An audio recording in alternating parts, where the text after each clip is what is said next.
যেখানে যেখানে সিজারের সঙ্গীদেরকে আটকানো হয়েছে সিজার সবাইকে মুক্ত করে এবং সবাই মিলে গোল্ডেন ব্রিজের দিকে যেতে থাকে। তারা যদি একবার ব্রিজটাকে পার করতে পারে তাহলে তারা সবাই স্বাধীন হয়ে যাবে, কিন্তু তাদের মারার জন্য হেলিকপ্টার চলে আসে এবং পুলিশও ব্রিজের শেষে দাঁড়িয়ে রয়েছে তাদেরকে গুলি করার জন্য।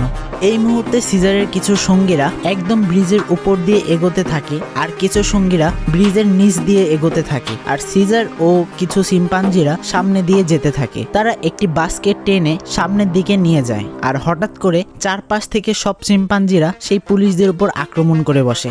সবাই পিছনে ফিরে গেলেও হেলিকপ্টারটি তাদের ওপর গুলি করতে থাকে, আর তখনই সবাইকে বাঁচাতে সেই বড় গরিলাটি হেলিকপ্টারের ওপর আক্রমণ করে সেটিকে ক্র্যাশ করে দেয়, যার ফলে সে নিজেও মারা যায়। অন্যদিকে স্টিভেনও সেই ক্র্যাশ হওয়া হেলিকপ্টারের নিচে ঝুলছিল, তবে কোবা নামের সেই শিম্পাঞ্জিটি তাকে ধাক্কা দিয়ে পানিতে ফেলে দেয়। আসলে কোবা তার সাথে হওয়া অত্যাচারের বদলা নিতে এই কাজটি করেছে, যার পরে তারা সবাই জঙ্গলের মধ্যে চলে যায়। উইলও তাদের পেছন পেছন সিজারকে খুঁজতে জঙ্গলের মধ্যে ঢুকে পড়ে। কোবা তার উপরে আচমকা আক্রমণ করতে গেলে সিজার উইলকে বাঁচিয়ে নেয়, যার পর উইল তাকে তার সঙ্গে বাড়িতে ফিরে যেতে বলে, কিন্তু সিজার উইলের কানের কাছে এসে প্রথমবারের মতো তাকে এটা বলে যে এটাই তার বাড়ি, যা শুনে উইল তো পুরো অবাক হয়ে যায়। তবে এই মুহূর্তে সে তাকে স্বাধীনভাবে থাকার অনুমতি দিয়ে দেয়, যার পর সিজার তার সঙ্গীদেরকে নিয়ে জঙ্গলের আরো গভীরে চলে